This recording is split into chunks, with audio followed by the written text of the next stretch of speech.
অন্তর্বর্তীকালীন সরকারের প্রধান উপদেষ্টা অধ্যাপক ডক্টর মুহাম্মদ ইউনুস বলেছেন, এই নতুন বাংলাদেশ গড়ার দায়িত্ব এখন আমাদের।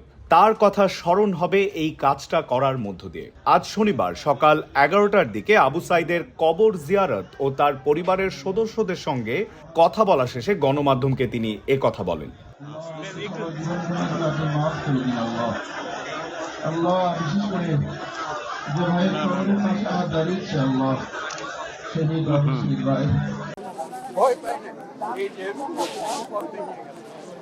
আজকে আমরা সেই কারণে নতুন বাংলাদেশ পেলাম।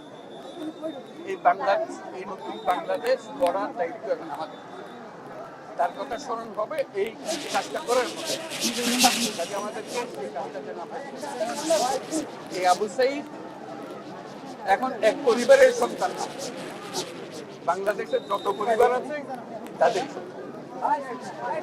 এবং তারা অধিকার দাঁড়িয়ে থাকবে। যারা ছোট ছেলে মেয়ে বড় হবে, তারা স্কুলে পড়বে,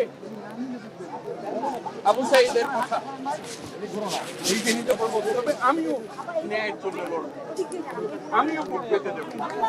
সেই হলো এই আবু সাইদ। আবু সাইদ এখন ঘরে ঘরে প্রত্যেক সব পরিবারের সন্তান এবং বাংলাদেশে এখানে জাতি ধর্ম নির্বিশেষে সবারই সন্তান। জাতি হিন্দু পরিবার হোক, মুসলমান হোক, বৌদ্ধ পরিবার হোক, সবার ঘরের সন্তান এই আবু সাইদ। কাজে আপনারা খেয়াল রাখবেন যে কোথাও কোনো গোলযোগ যেন না হয়, কেউ ধর্ম নিয়ে কথাবার্তা না বলে, কারণ আমরা এই মাটিরই সন্তান।